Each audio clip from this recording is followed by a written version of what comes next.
What's up, guys? Welcome back to the channel. Welcome back to another video. If you're stopping by the channel for the first time, please consider subscribing to my channel. And while you're at it, smash that like button for me. I really would appreciate it. Also, hit that post notification bell so that you're notified every time I upload a new video. Be careful down in the comment section of the videos. A lot of spam, a lot of scammers. I will never ask you to contact me by WhatsApp or Telegram. I also do not invest money for my subscribers, so please be careful. Don't get yourself scammed.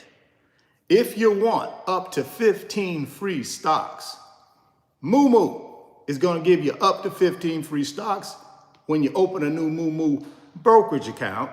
They're going to give you up to 15 free stocks for just trying out their brokerage app. When you put $100 in your new brokerage account, they're going to give you 5 free stocks. If you put $1,000 in your new brokerage account, they're going to give you 15 free stocks. This is a limited time offer, guys, so don't delay. Act today. There's a link down in the description box of this video. Go click on that MooMoo link. Open up your new MooMoo account today. Go get that free stock. Go get that free money.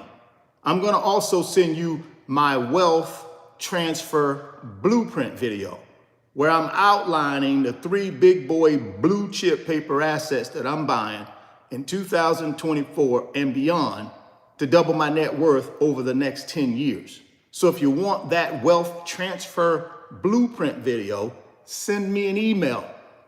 Let me know, Richard, I've opened my MooMoo account. I funded my MooMoo account.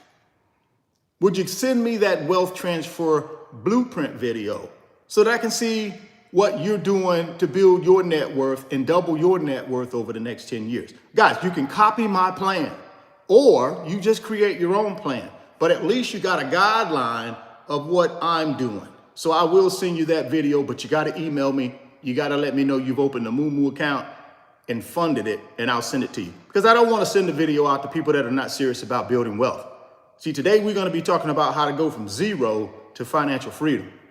And if you're not serious about that, then I don't want to waste your time and I don't want to waste my time. I only want people that are serious about changing their financial situation to email me and ask for that wealth transfer video. Because, listen, it's not going to babysit you and hold your hand. The video doesn't babysit you or hold your hand. It just tells you what I'm doing. It's your responsibility to go out and do the research and make sure anything that I talk about in that video is right for you. It's not my responsibility. That's your responsibility. So if you're not serious about building wealth, don't open the MooMoo account. Don't ask for the video.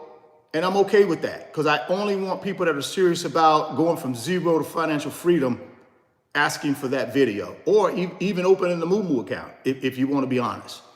Also, for those of you who are brand new to investing and are not quite sure how to use the MooMoo brokerage app, I also did a MooMoo tutorial video that will walk you through the basic steps to use the brokerage app to start buying paper assets to get to your pot of gold at the end of the rainbow. I did a video for that as well. You can ask me for both videos, the wealth transfer video, blueprint, and the MooMoo tutorial. The key though, guys, is you got to be serious about changing your financial situation and building wealth, right? You have to be serious about this.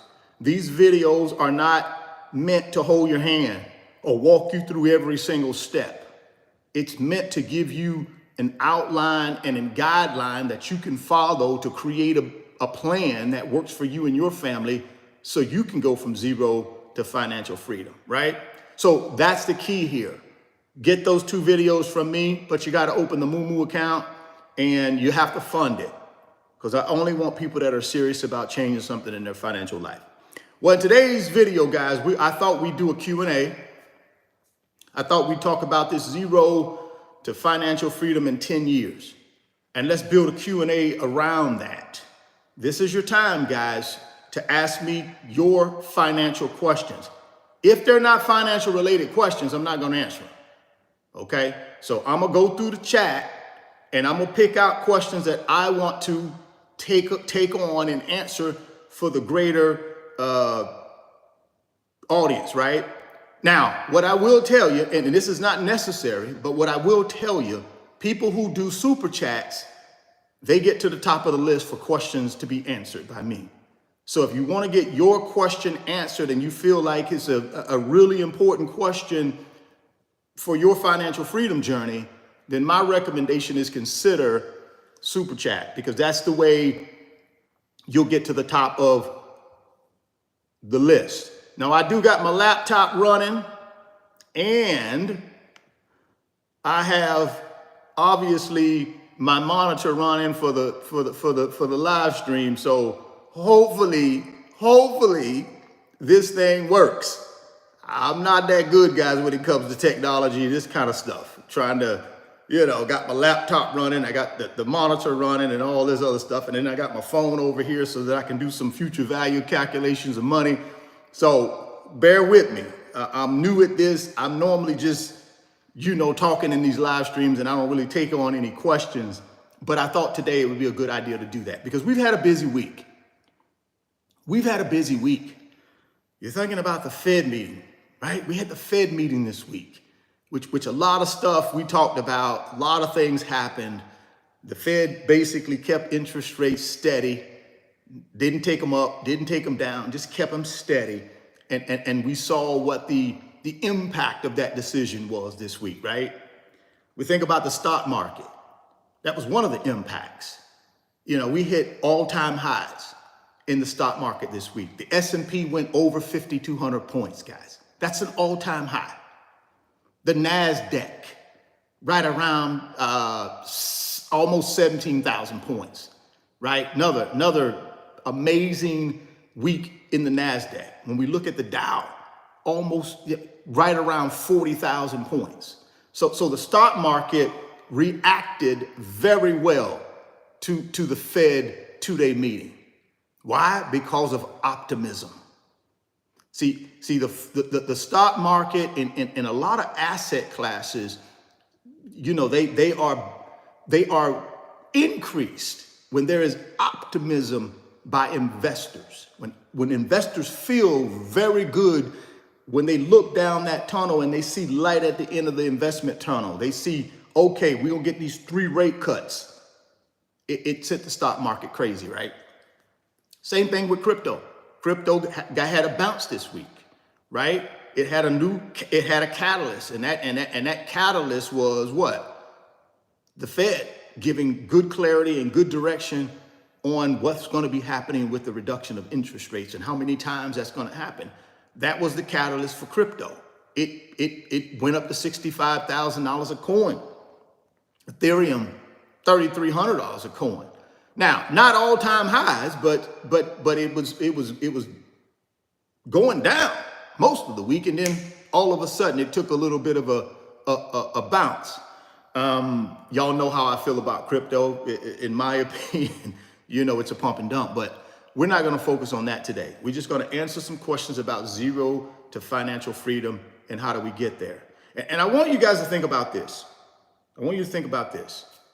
Think about $1,000 a month up to $5,000 a month. And I know some of y'all gonna say, Richard, that's a lot of money. $1,000 a month to be able to dedicate to investing in assets to build wealth to get me to my financial freedom. That's a lot of money. Richard, $5,000 a month to invest every single month for the next 10 years is a lot of money to get me to my financial freedom. But hear me out here. Let's say we took $1,000 a month, and then we're gonna dive into some of these questions. Let's say we took $1,000 a month and we got an 8% rate of return. Well, why? Well, can you guarantee an 8% rate of return? No, I can't guarantee you that. But what I can tell you, based on history, the S&P 500 has about a 12% ROI over the last 10 years. That's the S&P 500, guys, index. So if I'm in an S&P 500 ETF that tracks that index over the last 10 years, like I've been in, I've gotten more than an 8% return. I've gotten about 11 to 12% return on my money over the last 10 years. So that's a proven track record of success. So I feel comfortable saying if I can get an 8% return over the next 10 years, from 2024 to 2034, since it's already, history says I can do that through the S&P, right? So $1,000 a month, every month for the next 10 years at 8% rate of return, that's $12,000 a year, right? How much money would I have in my nest egg, right? I have about $175,000 in my nest egg. So for someone that's starting out, brand new, I don't care what your age is, but if you're brand new at this investment thing, at this multiplying money thing, and you got $1,000 a month that you can dedicate every month for the next 10 years, you got $175,000 in your financial freedom fund. I don't know if that's a lot of money, not a lot of money. That's up to you. Your financial freedom is up to you. What you decide is a lot of money is all that matters. It doesn't matter what I think. What matters is what you think a lot of money is. So if I got where am I going to get $1,000 a month from? Well, income, number one, get out here and earn. Number one tool to build wealth is what? Income. Number two tool to build wealth is what you do with that income. So if I ain't got $1,000 a month, guess what? That's not a problem for me. I just get out there and earn $1,000 extra. That's all. You got the greatest country in the world, best financial system in the world, most opportunity in the world. Why couldn't you get out there and create $1,000 a month? Anybody that tells me they can't get out and create an extra $1,000 a month is just making excuses. That's all. They're simply just making excuses. That's all it is. There is no reason why nobody that lives here in the United States can't go out and create an additional $1,000 a month with all this doggone opportunity out there. This ain't some third world country we talking about, guys, that ain't got running water. This ain't some third world country that they don't even have an infrastructure. This ain't some third world country where you don't even have electricity. If you're living here in the United States, you got the best of everything. Stop making excuses. Make $1,000 a month extra. Side hustles. Pressure washing somebody's dress. I don't care what you do. It's out there. Now, for you guys that say, you know something, Richard? I'm with you. $1,000 a month ain't no problem. What I'm going to do is I'm going to do $2,000 a month. Let's see where you'll end up in 10 years at an 8% rate of return. Let's check that out. That's what I want to hear. I want to hear people saying, Richard, $1,000 ain't enough. I'm doing 2. I'm doing 3. I'm doing 4. That's what I want to hear because that's what it's going to take. Now, I'm doing $2,000 a month now, right? I'm going to do that every month for the next 10 years. Oh, how am I going to do that? Because I'm a delayed gratification. I'm not going to buy silly stuff. I'm not going to buy expensive cars. I'm not going to be buying too big of a house. I'm not going to be buying designer clothes. I'm not going to be doing excess travel. I'm not going to be giving money away to people that have no intention of building wealth or giving it back. No, I'm not going to do any of that stuff. That's where I'm going to get the $2,000 from. That's $24,000 a year, guys. Let's take a look at that. Now let's see where our financial freedom fund is. Woo, that thing's starting to get nice now. See, I'm doing $2,000 a month, every month, 8% rate of return. Where I'm going to get the 8% from? S&P 500 ETF that tracks the S&P 500 index. Is that guaranteed? No. But what history tells me is over the last 10 years, it's done it. And guess what, guys? Woo, we got the wind at our back in these next 10 years. You got to understand, the Fed getting ready to reduce these rates. We got the wind at our back. There's no way, in my opinion, this is just my opinion, there's no way the S&P 500 index doesn't do at least a 10% return over the next 10 years. That's my opinion. May not be yours, but it's mine. So guess what? There's no excuses. $2,000 a month, every single month for the next 10 years, 8% rate of return. Now I got $350,000 in my financial freedom bucket, my financial freedom fund. Now it's starting to get real serious, right? Now it's starting to get real serious because I made a commitment. I've made a commitment to put $2,000 a month in my financial freedom fund. I've made that commitment. That means I pay myself first, those $2,000 a month before I do anything else. See, if I'm making $4,000 a month, I'm gonna take 2 of that 4, put it in my financial freedom fund for the next 10 years because I know I'm gonna have at least $350,000 in there. The other $2,000 that's left over from my salary, guess what I do with that? That's what I live on, not the other way around. I don't spend $3,500 living my lifestyle and then I got $500 left to invest. No. As soon as I get the direct deposit, I take the $2,000 and I put it in the financial freedom fund. The other $2,000, I figure out how to live on it. Now, for some of you guys that say, you know something, Richard, I want to get even more aggressive. I got to get this thing done. I'm 50 years old. By the time I'm 60, I need this thing done. I got to get more aggressive. How about $3,000 a month in your financial freedom fund? Right? How about $3,000 a month? $36,000 a year. What does that look like in 10 years? What does that look like in 10 years? Now it's getting real nice, guys. Now, someone that says, no, I need to be more aggressive. I'm going to put $3,000 a month in at an 8% rate of return. S&P 500 ETF that tracks the S&P 500 index. Proven track record, 100-year track record. I believe it'll give me at least an 8% return.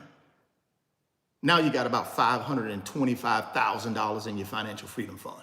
$3,000 a month, every month for the next 10 years. Well, what if I hit a home run, Richard? What if the S&P hits a home run and does 10%? What if the S&P hits a home run like it did 10 years ago and does 10% on my $3,000 a month for the next 10 years? What do I look like then in my financial freedom fund? Woo! Now I'm at $575,000. $3,000 investment every single month for the next 10 years. I got $500,000. That's life-changing money, guys. All because you did what? Earned, kept what you earned, delayed gratification, and executed a strategy, a very simple strategy. That very simple strategy is what? I take what I earn, I pay myself first, I put it in something that'll multiply between 8 to 10%, and I do that for the next 10 years, come hell or high water. There you go. Now, for some of y'all out there that want to get super aggressive, and you say, well, Richard, I got to get there. I need more than $500,000. I'm going to put $5,000 a month in. I'm going to put $5,000 a month in my financial freedom fund. That's what I'm going to do. I don't care if I got to get 5 side hustles. I don't care if I got to work 20 hours a day and sleep 4. These next 10 years, I'm grinding so that at the end of that 10 years, I get to do for the rest of my life what I want to do. I'm willing to pay the price for 10 years. I'm willing to give up all the creature comforts for 10 years. And I'm going to do everything in my power to put $5,000 a month in my financial freedom fund. Where would you end up? That's $60,000 a year, guys. That's a lot of money. That's more than a lot of people make. But here's what I'm here to tell you. At the height of when I was investing, I was taking 50% of my take-home pay, 50%, and I was putting in my financial freedom fund because I had somewhere to be. I had somewhere to be. I didn't want to work for somebody for the rest of my life. So $60,000 a month, and that's not for everybody. That's only for a few of us who are not intimidated who are not intimidated when it comes to working. We ain't intimidated by giving up the creature comforts. We ain't intimidated by not being a consumer, but being a producer and an investor. We're not intimidated by that. See, we're not intimidated by failing and having to get up and brush ourselves off and do it all over again until we get it right. See, some of us ain't afraid of that. A lot of us are, though. So a lot of us won't do it. We'll make every excuse in the world not to do it because we're afraid. But some of us not afraid. And we're going to put that $60,000 a year, $60K a year for the next 10 years. I'm a millionaire. I got $1 million in my financial So if I'm a 50-year-old person who think I've started too late and I got 10 years, I'm willing to give up the creature comforts for 10 years. And I put $5,000 a month away, 10% rate of return. I'm a millionaire in 10 years. I already told you. I already told you. Take that I can't stuff out of your vocabulary. Throw it away. Replace it with I can. Those that can do. Those that can't don't do. Those that can't do. Which camp you in? I can camp or the I can't camp? Which camp you in? Which camp are you in? Make a decision. Make a decision. Well, all right. We're going to take on some of y'all's questions. Like I said, if you want your question to get to the top of the queue, super chat. You don't have to, but you may not get your question answered. We're going to get more people in this chat as this thing continues to go. If YouTube will let people know it's out there, we will get more people in this chat. Right now, we got about 350 people in the chat. We're 20 minutes in, and I've been doing all the talking. Now, I'm finna answer your question. So I believe we'll get more people in the chat. So if you want your questions answered, guess what? You better go ahead and super chat me or take your chances. First super chat, thank you so much. Basil, first super chat. Richard, please forgive me. I only been following you for 2 months. Is this post 401k Roth IRA investing when you say 1K to 50% a month? It can be either or, right? We got different ways of taking this money to invest it. I think one of the best ways, Basil, thank you for the super chat, to take advantage of investing is through retirement accounts, right? Now, of course, you got your traditional IRA, you got your Roth IRA, you got your 401k, right? On the personal side. Those are the three basic ones, right? Traditional, Roth, 401k. Now, your traditional IRA and your 401k are what they call pre-tax retirement accounts, right? So what that means is when you put money into that account, it's not taxed. It's not taxed up front. It's pre-tax. It's not taxed up front. So when you get to 59 and a half, where you can start taking money out of it, that's when you're taxed on the money. You're taxed on the whole investment then. Here's the rule of thumb though. And guys, I'm not a CPA. I'm not trying to play a CPA on my YouTube channel. I'm just giving you my experience because I take advantage of all these retirement accounts. I use them, but I have a CPA who guides me along the way. So I'm telling you my experience. I'm also telling you, go talk to your CPA and to vet what I'm saying, because what I'm telling you may not be the truth, right? I'm just telling you what my experience is because I use traditional IRA, I use Roth IRA, I use 401ks. So please keep that in mind. This is not advice. Talk to your CPA. But here's what I've learned over the years. When I use my traditional IRA, my 401ks, and the Roth, the 401k, traditional IRAs are pre-tax investments, right? Pre-tax dollars go in. They're not taxed yet. So you put these dollars in, put them in, put them in, put them in. And then when you get to 59 and a half and you can start actually taking that money out, that's when you're taxed. But see, here's the thing. Most people feel like, okay, while I'm working, I'm in a higher tax bracket.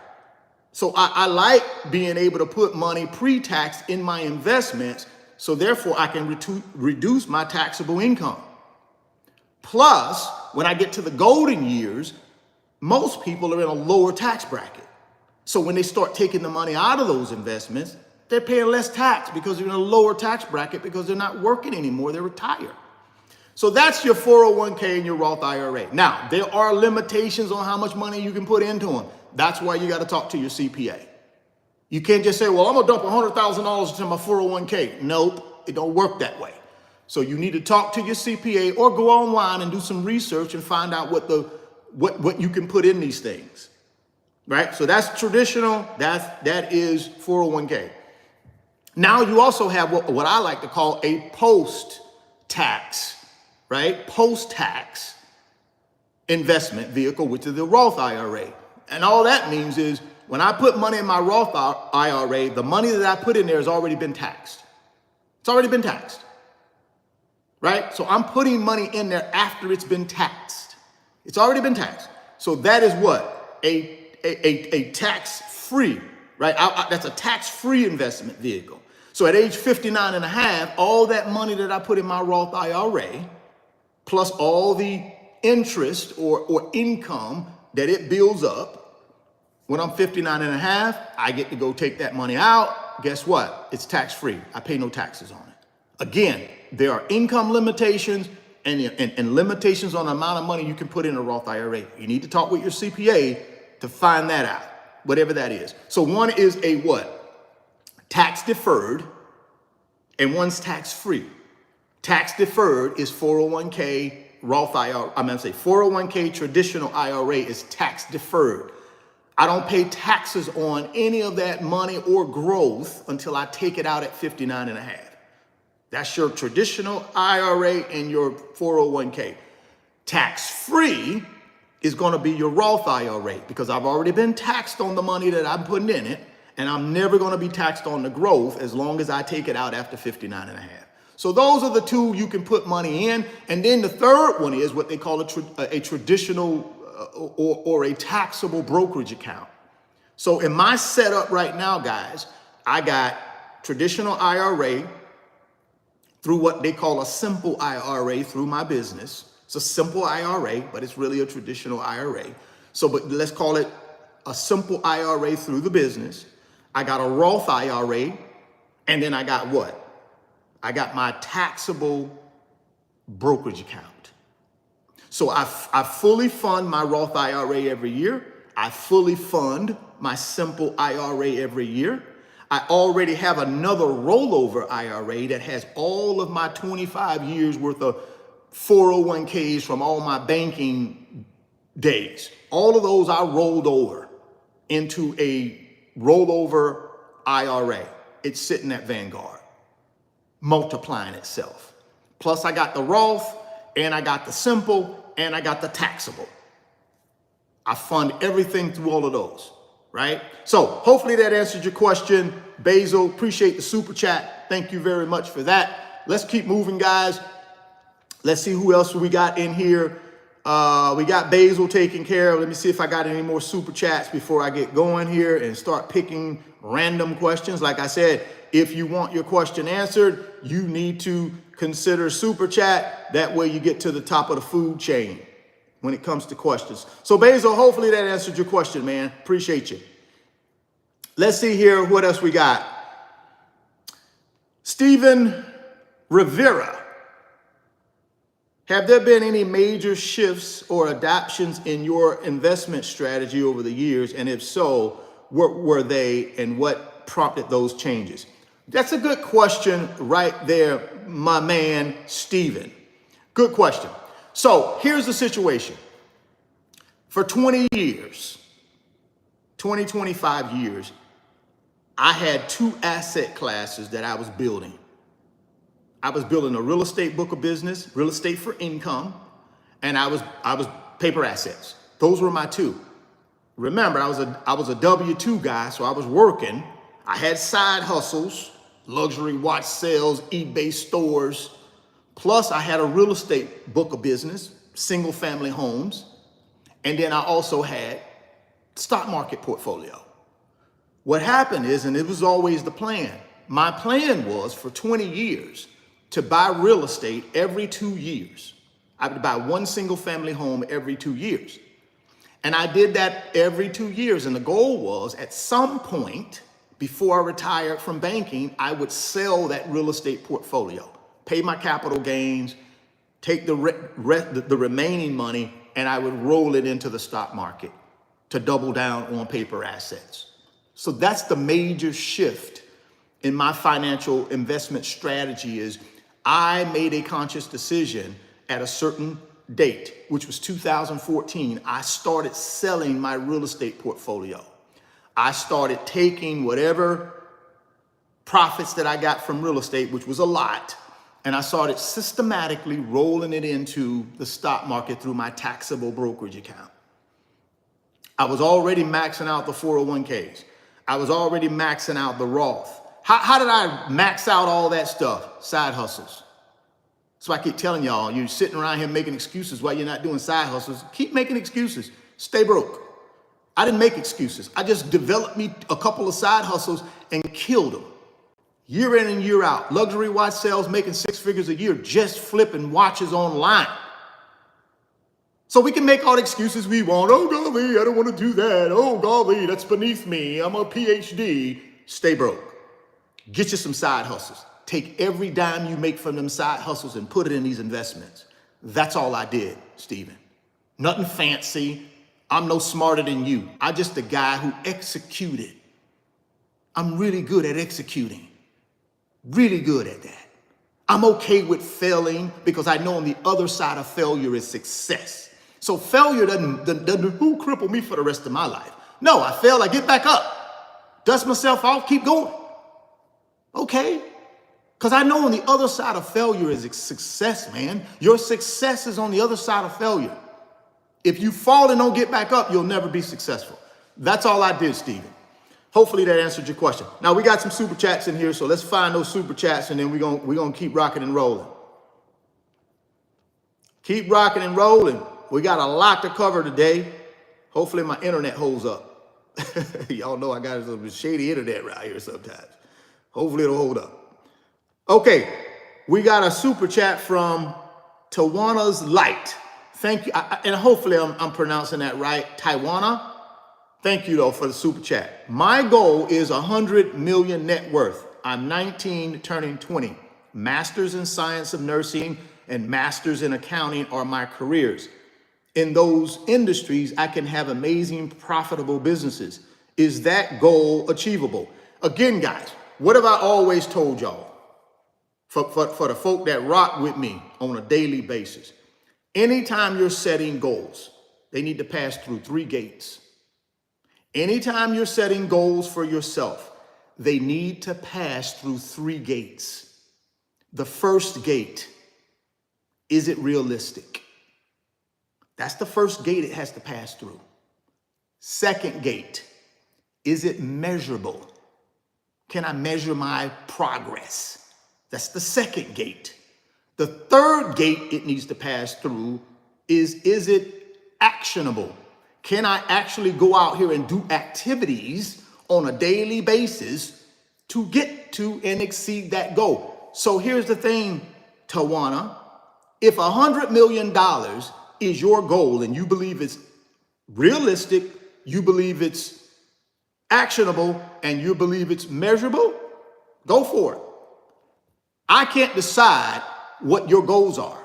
You can only do that. Only thing I ask people to do is have an honest conversation with themselves and make sure they run their goals through those 3 gates. And if you feel like a hundo with a lot of zeros behind it, $100 million net worth is your goal, I'm not going to hate on you on that. Go get it. We're in the greatest country in the world. You can go from 0 to whatever you want to go to if you're willing to pay the price. If you're willing to pay the price, Tawana, and I'm hoping I'm pronouncing your name right. If you're willing to pay the price, go get it. Ain't no stopping you. Look like you got a good pedigree. You got you some education. You seem like you're business minded. Go get it. I hope that answers your question. Let's move on to the next super chat. And that comes from Michael Porter. Michael, appreciate you, man. I appreciate you rocking with me. Appreciate the super chat. Hey, Richard, thanks for all of the free advice that you give. I have investing for a month. I have been investing for a month and have over $4,000 in FTEC. Y'all know FTEC, SPLG, big boy blue chip. Two of my big boy blue chip paper assets that I'm gonna double my wealth, and looks like Michael is rocking with me on that. Appreciate you for that, Michael. Can I continue to just invest in those big boy blue chip stocks for the next 5 years with a decent and safe return? Here's the thing, guys. When we're investing in assets, nothing's guaranteed. Nothing. Nothing's guaranteed. But here's what I will tell you, Michael. History tells me, yes, you will do well. That's what history tells me. But the only thing I would caution you on is I would extend my investment time frame, my investment horizon to 10 years. I wouldn't do 5 years. I would do 10. I would do 10.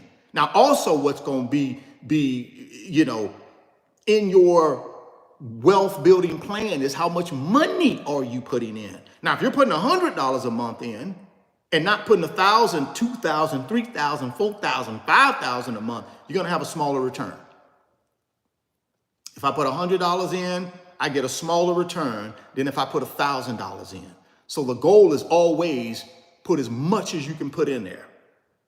That's the goal. That'd be my goal. My goal is, listen, if I start out with 100, that's like I said, guys, that's a baby investor. What's my goal? I want to grow up and be a full-grown investor. So if I'm starting out as a little baby investor, my goal is to be a full-grown investor at some point where I'm putting in a ton of money. The more money I can put into these two assets, these two paper assets, in my opinion, the better off I am in 10 years. I need my money to multiply itself. And SPLG and FTEC, in my opinion, guys, again, I'm not your financial advisor. You go out and do your own due diligence. But in my opinion, they're big boy, blue chip killers when it comes to building wealth. They're just multipliers of money.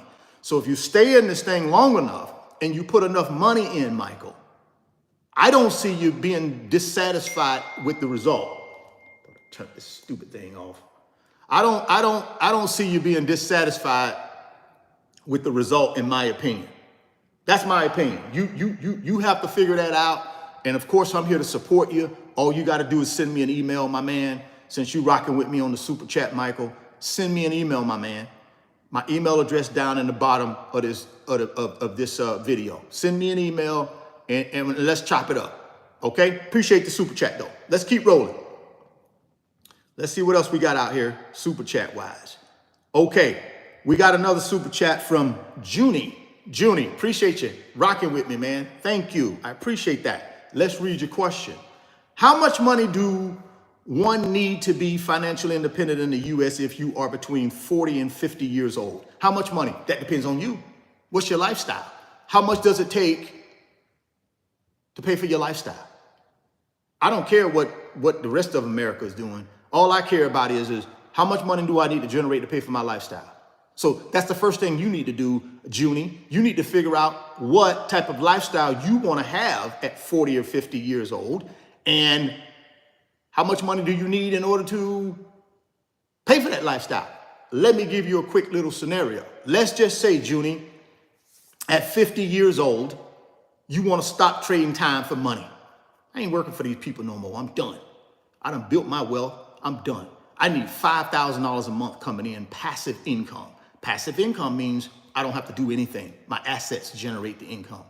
Active income means I got to do everything to generate the income. It's me. I got to give some time, they give me some money. I give them time, they give me money. I give them time, they give me money. Over here, I don't give no time. Assets generate all the income. Let's say I need $5,000 a month to pay for my lifestyle. How much money do I need in assets to generate $5,000 a month in passive income? So I take the rule of 200. The rule of 200 says this. I take the $5,000 a month, I times it by 200. What is that? That's $1 million. So the rule of 200 says I need at least $1 million in my financial freedom bucket, or my pot of gold at the end of the rainbow. I need at least $1 million to generate $5,000 a month in passive income. So then I got the million. Let's say I work from 30 years old to 50 years old grinding. Boom, I got the million.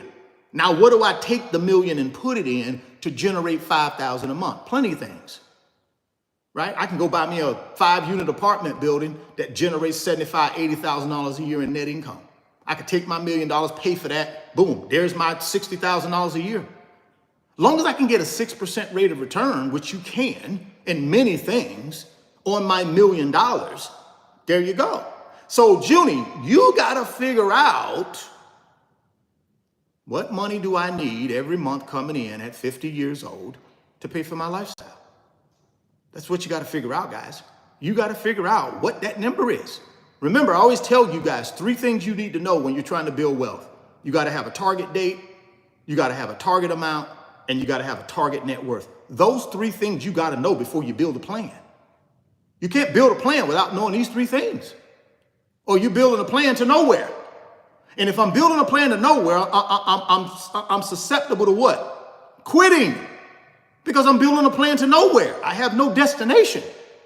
If I have no destination, I hit a bump in the road, I'm gonna quit.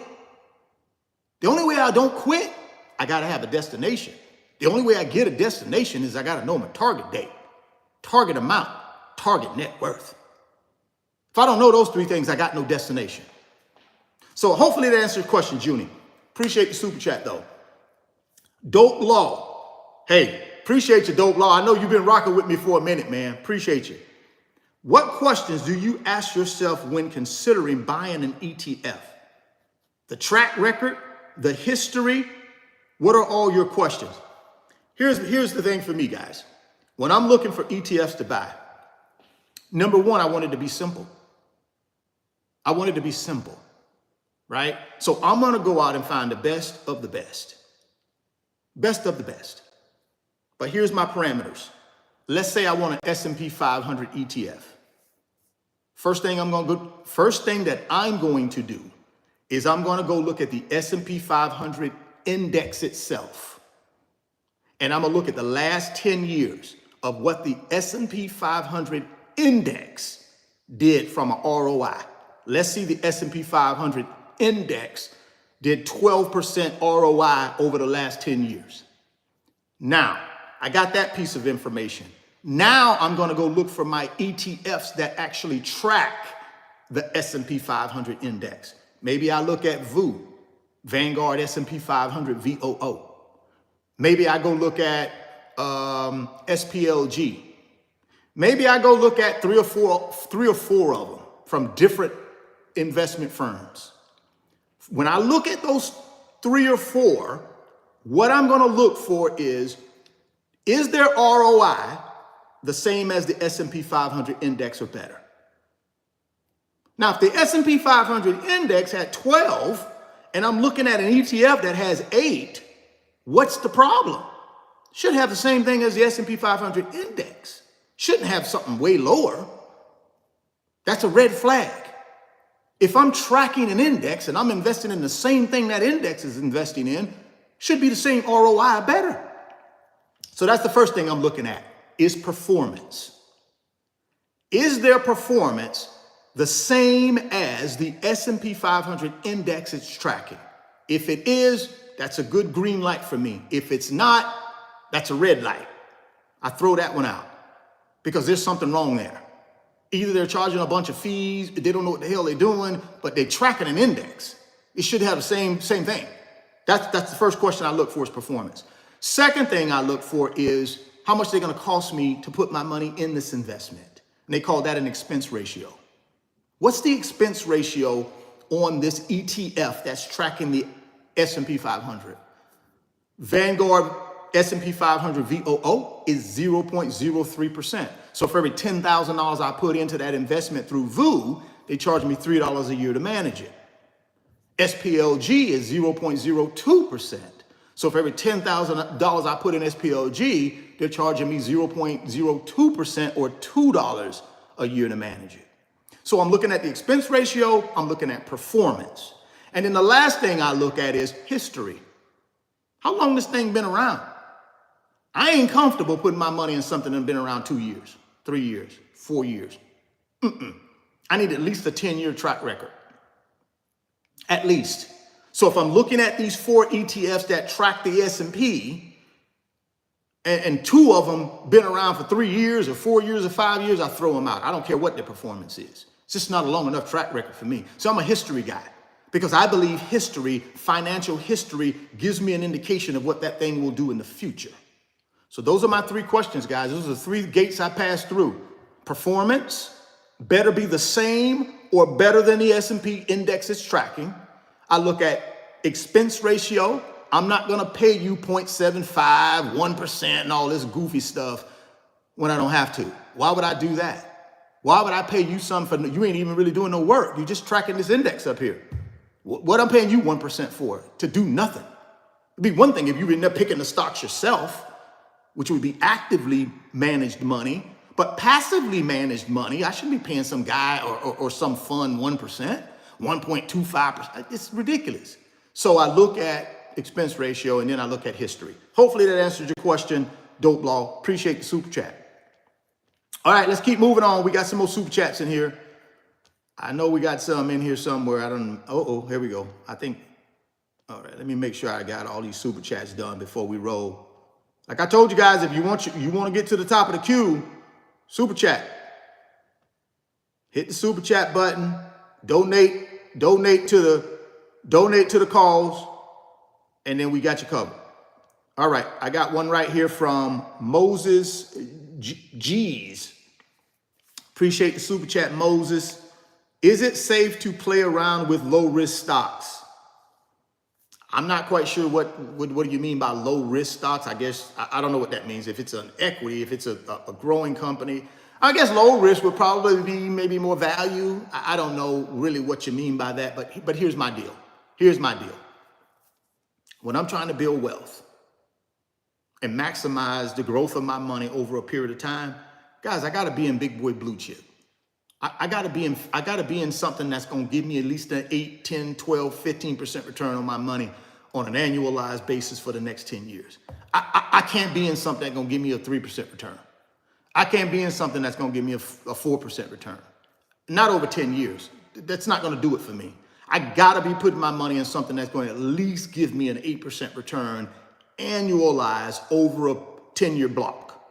It ain't got to give me 8 every year, but when you look at it over a 10-year period, it has to annualize out over 10 years to 8% or better. So I don't know what low risk, I don't know what that means. I'm sorry, I don't know what low risk means. I guess see, the way I look at it is this: the lower the risk, the lower the return. Hell, I don't need to invest in stocks if I'm gonna get 3% or 2%. I can just go get a bond. I can go get a CD at my local bank and it'd be guaranteed. What do I need to be in the stock market for if I'm not looking for growth? That's what I'm trying to tell you guys. If I'm looking for low risk, I don't need to be in the stock market right now. Not in the building stage of wealth. If I'm looking for low risk, it's low reward. If I'm looking for low reward, just go put it in a CD at your bank. Put it in your money market account at your bank. Go find you a bond and put it in that. But if I'm looking for low risk, you're going to get low reward. And in the game I'm in, trying to build wealth, I need a high reward. I need a high reward. And for me, 8% or better is the high reward. I'm willing to take on more risks. That's the reason I only put my money in big boy blue chip, because I know I'm taking on more risks. So I got to have a proven track record. I got to have proven performance. I got to have proven history. I got to have a low expense ratio. You see what I'm saying? If I'm looking for growth, guys, there ain't no growth when I want to protect myself and put it in the lowest thing I can put. No, you ain't gonna get no growth. Take it out of the stock market, go put it in your bank, put it in your money market account, or have them give you a CD. Then you're Gucci. I hope that answers your question, Moses. For me, ain't no such thing as low risk. Not when I'm in the building stage of wealth. There's no low risk. I'm putting my money in all big boy blue chip to mitigate my risk. There's still risk, but I'm mitigating my risk because I'm putting it in big boy blue chip, too big to fail. That's the way I mitigate my risk. But I gotta get the growth. I gotta get the 8%. If I can't get that, then I might as well just, Now, when I'm in the enjoyment stage of wealth and I've already built my wealth, I'm with you on that, Moses. Then I'm starting to look for low risk, low reward. Why? Because I'm already rich. I'm already wealthy. I don't need no more growth. Now I need income. So I'm willing to take on less risk, less return, because now I just need income from my wealth. But when I ain't built no wealth, I need to take more risk, at least for me and my strategy. You do whatever you feel like you need to do. So let's keep rolling here. See what else we got in here, super chat wise. And then we're going to keep on rolling. I think we're going to do this for about, we're going to go to about, probably till around 12 o'clock, guys. So we got a little bit of time in here, about 30 more minutes. And then we're going to end in the chat. And it'll be a video. So if you guys want to go back and check it out as a video, you're more than welcome to. All right, let's see what we got here, super chat wise. We got another one from Dope Law. Thank you, Dope Law. Appreciate you, man. Appreciate you rocking with me. Also, guys, as you get into this thing, hit that thumbs up for me. Hit the thumbs up button for me if you don't mind. It means a lot. It supports the channel. It gets us out to a wider audience so we can help more people get to financial freedom. Also, if you're just getting in this thing, go down to that description box, click on that MooMoo link, open up that MooMoo brokerage account, get yourself up to 15 free stocks. When you make a deposit of $100, you get 5. You make a deposit of $1,000, you get 15 free stocks. So if you're just getting in here, don't forget that MooMoo link down in the description box. That's my brokerage account that I use, my primary brokerage account that I use that I'm gonna be rocking with over these next 24, 48, 120 months to double my net worth. So if you wanna rock with me, get down there and check out that MooMoo link. All right, Dope Ball, let's get you answered here.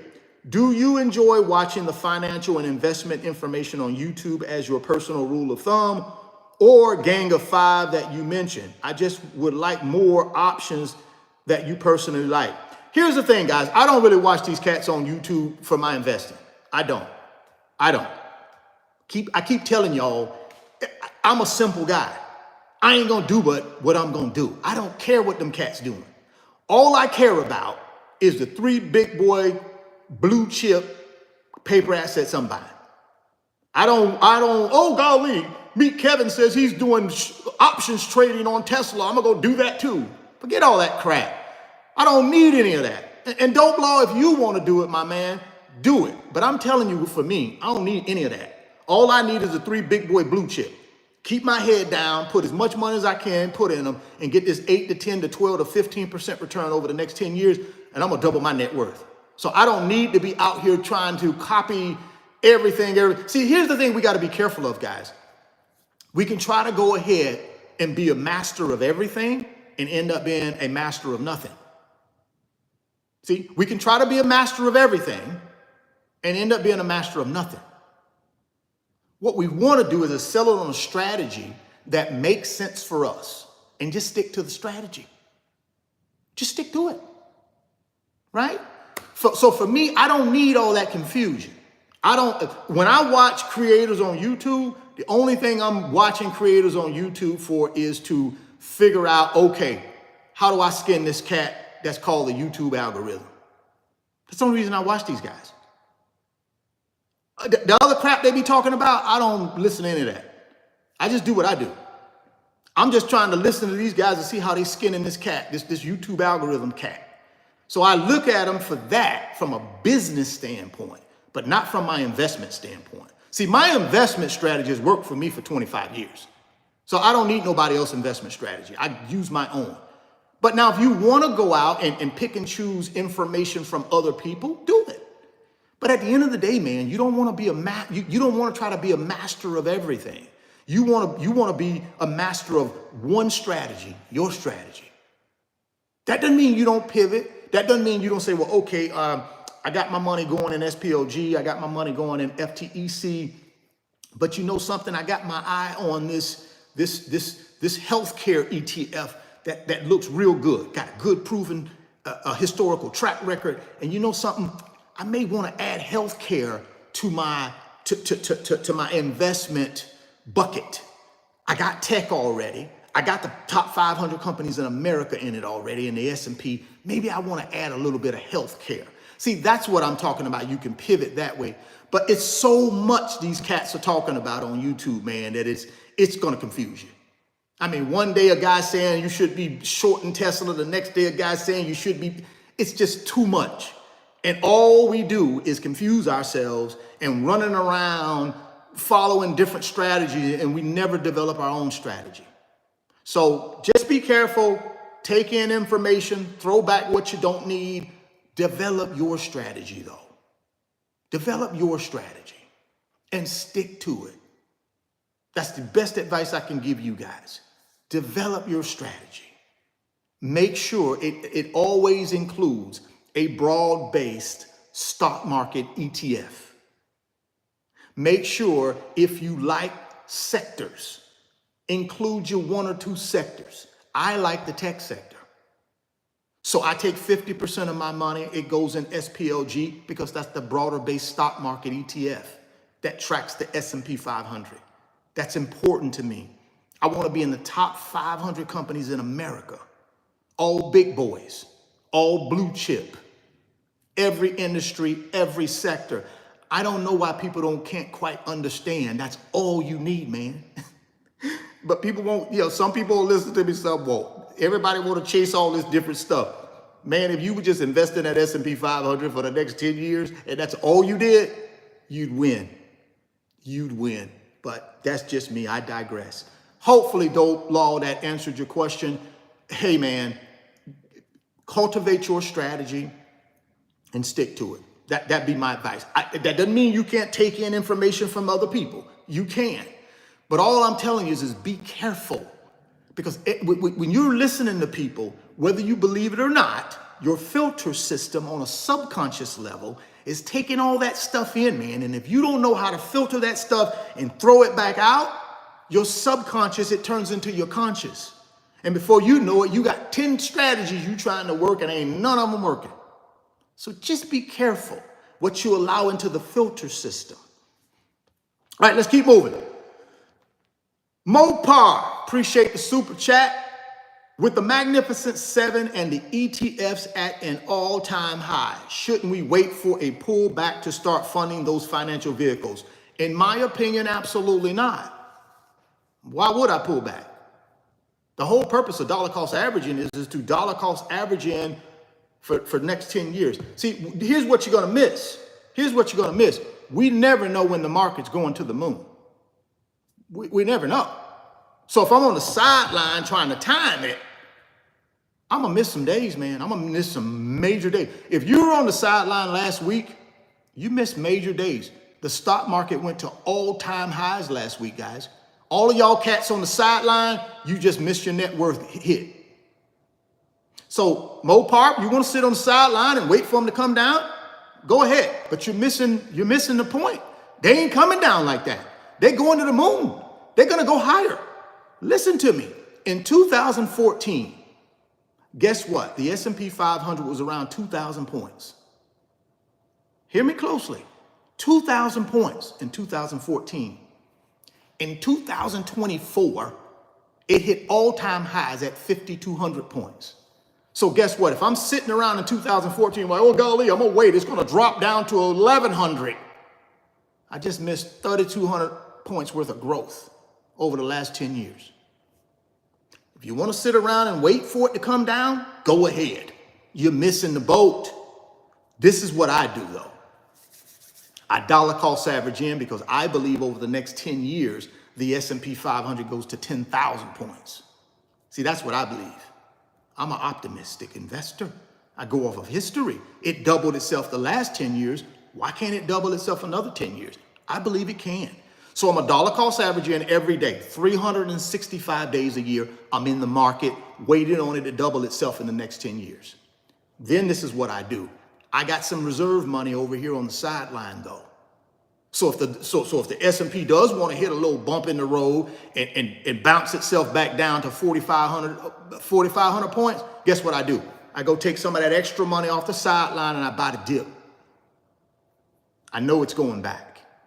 But I don't sit on the sideline waiting for it to go back and miss all the good days. Had I did that last week, had I did that 3 weeks ago, I would have missed a lot of net worth gain. I didn't miss any net worth gain last week. Why? Because I was in the market. So when it went from 5,000 points to 5,200 points, that's net worth gain. So whatever your strategy works for you, but all I can tell you is time in the market is better than trying to time the market, Mopar. It's gonna keep going up. That's what it does. Just get in the market, man. You're gonna buy low one day, high one day, low. But over time, the goal is I'm gonna buy lower per share over time than a guy that just tries to pick and choose when he gets in. I'm gonna outperform him because I'm in the market 365 days a year. So no, that's what the 1% want us to think. It's too high, stay out. That's what they want us to think. No, it ain't too high. It's gonna keep going up. It proved that last week. Now again, it doesn't mean it won't take a setback for a week, but it's gonna go back. So when it takes that setback, I just buy more. I just built my net. See, I'm a firm believer and I build my net worth really in the red days. The red days is where I build my net worth, but that doesn't mean I don't dollar cost average in every day. I have to dollar cost average in every day, so I'm in the market every day. I never know when the market is going to go to the moon. I didn't know 2 weeks ago on the 19th and the 20th and the 21st, it would go to the moon. I didn't know that. I don't have a crystal ball. So if I'm sitting on the sideline saying, oh, I'm going to wait to, okay, it's at 5,100 points. I believe it's going to go back down to 4,500 points. Some people say 4,000, so I'm going to just wait. You're missing growth, man. You're missing growth. That's my opinion. Hopefully that answered your question. Let's keep moving here. I think we got some more super chats in here somewhere because I thought I saw a few more. Let me make sure I didn't miss any, guys. Like I said, we're going to go to about 12 o'clock. So if you do have any questions, feel free. Oh, here are the super chats right here. Okay. I thought I missed. Okay, Dope Law. I think you got a couple more in here. Okay, my man. Let's get your answer. Dope Law, thank you for the super chat. What are all your accounts at Vanguard, and do you still invest in them today besides VU, VGT, VTI, or is that it? Okay, here's the deal. I got a lot of money at Vanguard. Okay, two tranches. See, I spent 25 years, guys, in banking. And I worked for about 4 or 5 banks. Every bank I worked for, I created a 401k. So when I retired from banking, I took every one of those 401ks, with the exception of one, and I rolled them over into Vanguard. So when I rolled them over into Vanguard, guess what I did with them? I started buying VGT, VOO. I did that back in 2020 when I retired from banking. Of course, I killed it, right? Because I bought VGT, VOO right after the pandemic. So I killed it. So that money does what? It sits at VGT right now. I'm sorry, it sits at Vanguard right now in the money market account at 5.25. That's a nice little chunk. But here's the thing though. My goal was to double my money every 7 years at Vanguard. I'm well on the way to doing that. So my strategy is a little different with the Vanguard money because it's money that I've already built wealth with. So my strategy with that money is not like the strategy with the dollar cost averaging I'm doing now. It's a different strategy because it's money that's already been multiplying for 25 years. So what I do is I pick and choose my opportunities to make happen with that money because that's money that's already a block of wealth that I'm not willing to lose. I'm not willing to deviate from. I just want to keep that there. So that money at Vanguard is sitting in the money market account waiting for its next deployment. But you got to remember, rule of 72 basically states if I can get a 10% rate of return, I'll double that money every 7 years. I've already got the 10% rate of return, right? So it's doing fine. So that's Vanguard. The second part of money that I got at Vanguard is the simple IRA I have through my company, RF Financial Consulting. Brand new, started it in 2020, killing it. And that money is going into VTSAX, right? Which is basically the equivalent to VTI, the total stock market. Every month I'm dollar cost averaging to that thing, every single month. And I have been since 2020, rain or shine, red or green, every month it goes in. And that's why I tell y'all the power of dollar cost averaging, guys. I didn't miss a month. I've been doing that for the last 4 years. Red days, green days, red days, green days. But guess what? Over that 4-year period, my cost per share is lower than somebody that just out there haphazardly buying it. I've been buying it for 4 years consistently, and it's grown exponentially. So that's what I got with Vanguard. And then in my Merrill Lynch account, I got a bunch of stuff in my Merrill Lynch account. But that's all taxable. Well, my Roth IRA is in my Merrill Lynch account, and I have a taxable brokerage account in my Merrill Lynch account. Again, Roth IRA goes into what? VOO. It was going into VOO. I changed it this year to SPLG and FTEC. So that money through the Roth that I put in every year is SPLG, FTEC. Now, I also have the Magnificent 7 that I'm buying in my taxable brokerage account, which is my MooMoo account, right? I also have a Webull account that I had for the last 3 years that I was doing the Magnificent 7 in. So my taxable brokerage account now is Magnificent 7, FTEC, SPLG. That's it. That's it. And then I have on the Vanguard side, I got a big long position in Tesla. I don't care if Tesla, listen, man, Tesla's gonna be a powerhouse in 10 years. That's my opinion. So I keep my money in it. I don't worry about it going up and down. Matter of fact, if it gets to $150 a share, I'm buying more. I've told y'all that. I keep telling you that. I'm buying more of Tesla. So that's where all of my money is centered at, guys, is between Vanguard, Merrill Lynch, MooMoo, and Webull. Those are my 4 brokerage accounts. And I use them all. Now, MooMoo is my primary brokerage account for my dollar cost averaging for my SPLG and my FTEC and Magnificent 7, right? And then I still do a level of investing on the Webull platform as well, because I've done it for a long time and I got money in that account. But that's not my primary brokerage account no more. MooMoo is. That's who I promote. That's who I tell you guys about. Now, the Webull link is still down there because I still work with them as well. But my point is, my plan, no matter what brokerage accounts I have, my plan is the same. FTEC, which is a information technology ETF, SPLG, which is an S&P 500 ETF, and the Magnificent 7. Even when I was buying VOO, S&P 500 ETF, VGT, information technology. See, my plan don't change. It's the same investments. It don't change. I'm not chasing no, it don't change. I got 4 different brokerage accounts, but they all do the same thing with the same investments. Some of you might say, well, why don't you just combine them? I don't want to, because they each do different things. They are each doing different things at different stages. They're doing different things, but they're all very simple because they all got the same investments in them.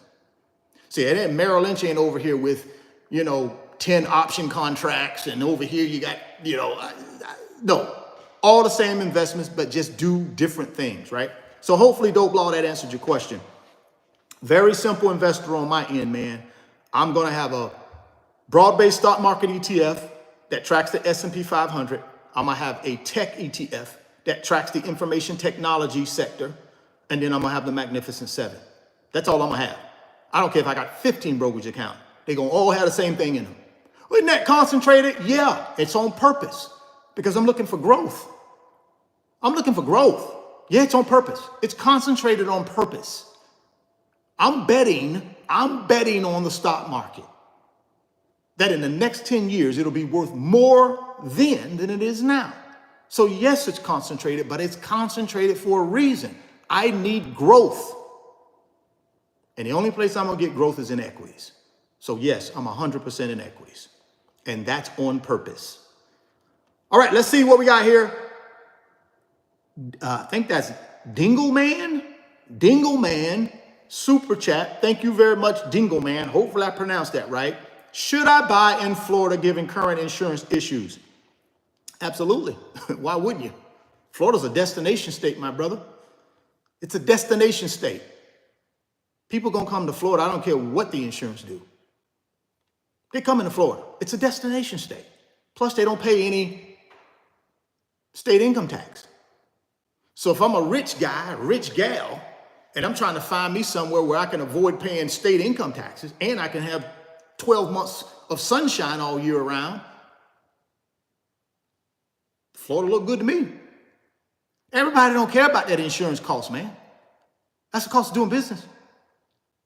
It's not going to deteriorate your value of the property. The average house in Florida is $500,000. That's the average cost of a house in Florida is $500,000. That's higher than the national average, guys. And that's for a reason. People come here. It's a destination state. If you buy in the right location, you're going to get 3 to 4 to 5% appreciation every year on that property. That's how you build wealth, my friend. I buy me a rental property in the right spot in Florida. I get me 4 or 5% appreciation. Let's say I get 4% appreciation a year. I'll hold that thing 10 years. That's 40% compounded appreciation on what you paid. Plus, you're going to get rental income. I don't know why you wouldn't come here. I would. I live here. I bought a bunch of property in Florida over my last 25 years. So yes, I would come to Florida. You just got to buy in the right location that people have a desire to live. And your rental income is going to more than compensate for your insurance, right? And then again, you just shop around your insurance. There are many insurance companies in here. Hell, I got a $1.4 million house. My insurance is $3,800 a year. I don't know. So I don't know what that means for you, but I'm just telling you, it's cost of doing business. I absorb that. I build all that into my rental rate. whatever my expenses are, you better believe they're going to be built into that rental rate. And my rental income is going to pay for all that. Or I don't buy it. I run the cash flow. If it don't pay for it all and put money in my pocket, I leave it there. Go to the next one till I find one that does put money in my pocket. That's what you got to do with real estate, guys. You can't just, I'm telling you something, Florida, you can't miss. You can't miss. It's my opinion. So if you put Florida on the short list, no state income tax, very landlord-friendly state, Joker don't want to pay your rent, you go down there and file with the county, they gone in 30 days, 45 days, out. Ain't none of this New York stuff where you get to squat for 6 months. Ain't none of this California crap where you get to squat for 6 months and don't pay people. They don't play that here in the state of Florida. You better go check who our governor is. That dude don't mess around. That cat don't mess around, man. All right, let's move on. Hopefully that answers your question. Dope Law, appreciate the super chat. Would you buy more VU on MooMoo? What's the difference between them if from them or from Vanguard itself? There's no difference. I mean, you know, I would, number one, I'm not buying VU anymore because I'm buying SPLG. And the reason I'm buying SPLG over VU is because I believe SPLG gives me a better chance to double my money in the next 10 years. VU is already a behemoth. I don't know if VU will double in the next 10 years. Maybe it will, maybe it won't. It's my personal decision. When I look at all things equal other than money under management, SPLG is right there with VU or better. That's my opinion. You don't have to agree with that. So for me, I have a specific use for Vanguard. It is not to do my daily trading. It's too cumbersome. It's too big. I don't want to do my daily trading on Vanguard. I do my daily trading on a self-directed app that's easy to move around, and that's all they provide me. See, Vanguard is a full service deal, guys. It's a full service deal. I don't need to pay for no full service deals. I don't need full service. I already know what I'm buying. I don't need nobody to tell me what to buy. So I don't need to use Vanguard for that. I use Vanguard for the big boy money because Vanguard is a big boy, right? And I get to move my money around into the money market. I get to move it out into different things. That's where the big boy money is over there at Vanguard. I use MooMoo totally separate. I use Webull totally separate. I use those for my day-to-day stuff. That's what I do. So there's a purpose for why I keep what I keep over at Vanguard and why I keep what I keep on MooMoo or Webull or at Merrill. There's a whole method to the madness, right? But I do it for my personal reasons because I like the way I have it structured. My daily activity is done through MooMoo. That's where my daily activity, my annual, my every dollar cost averaging every month to my simple IRA is done through Vanguard because they administer it. I can't open a simple IRA on the MooMoo app. I can't open a simple IRA on the Webull app. So they serve different purposes, guys. And that's okay. You can have more than one brokerage account. You can. There's nothing wrong with that. Just make sure the strategy, it fits into your strategy. And you use the same strategy for all of them, right? Now, some people might say, no, I want to do options trading, so I'm going to use this brokerage app for options trading. That's what you want to do, go do it. It's your plan. You do whatever you want to do with your plan. My plan calls for exactly what I'm doing. Vanguard is a big boy. I enjoy what I do on Vanguard with my rollover IRAs. And that's really the only reason I have Vanguard, honestly, guys, is because that's where I rolled over my first part of my nest egg. I rolled it over to Vanguard because Vanguard is a big boy, right? Big boy, too big to fail. I got to have it on that big boy, too big to fail. And then that's where I got the simple IRA set up at for the business that I make investments in. So that's the only reason I'm using Vanguard. I don't use Vanguard on a daily basis for that. Matter of fact, I never use Vanguard other than to make the contributions and to move around money, that's the rollover IRA money. But I don't do that on a daily basis. I use the self-directed MooMoo brokerage app, and I use my MooMoo app, my Webull app to do all of that.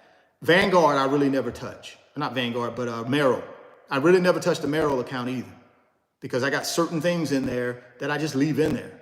And then I do my Roth IRA contribution every year, but I just do it in one lump sum. I don't do monthly increments. I just I think it was $8,000 this year. Just put the $8,000 in. $8,000, $8,300, something like that. I just put it in. And I put it all into, I split it between SPLG and FTEC. And then every day, I'm buying SPLG and FTEC every single day, either $100 to $300 every day the market is open.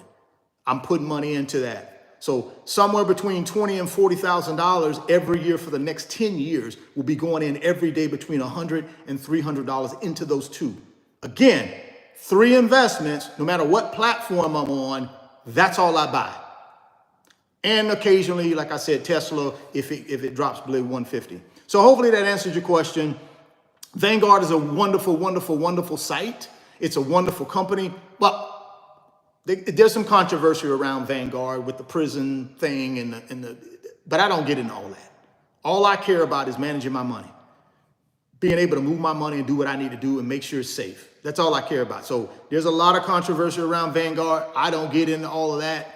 I just say, this is what I'm doing with Vanguard. It's serving my purpose. When it no longer serves my purpose, I will move my money and put it somewhere else. But for now, it serves my purpose. So let's keep moving. I think I got another one from Dope Law, I believe. Let me see here. Maybe that was the last one from Dope Law. I thought I had another one. Let me just double check real quick here, guys, before I keep moving, because I don't want to miss something. Oh, I think I answered that. Would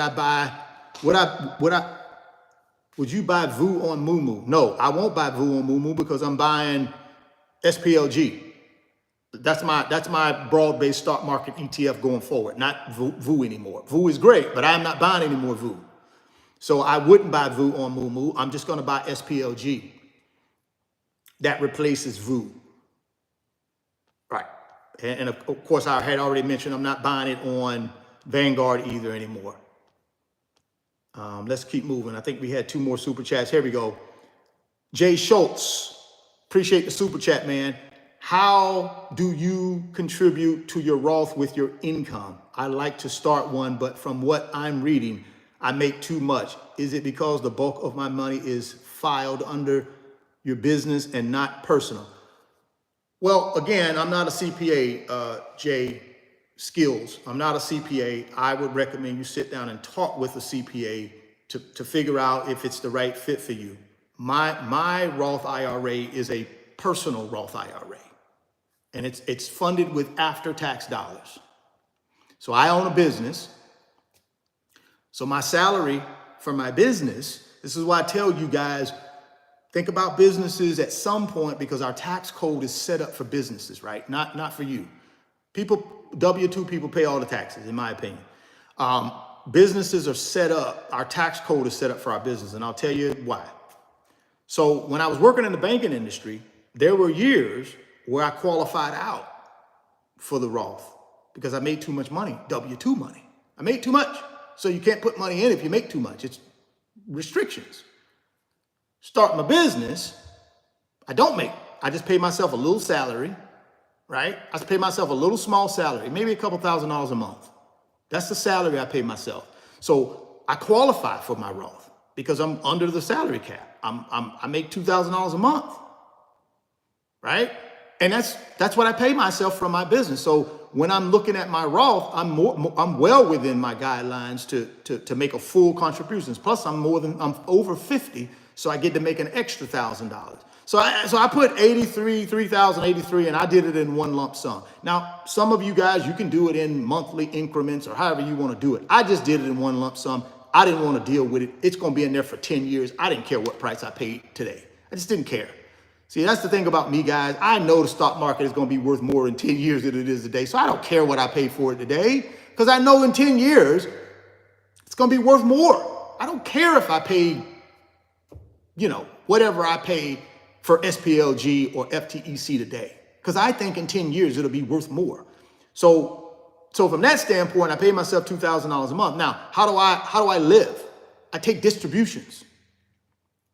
I take distributions from my company for the rest of the money that I need to live.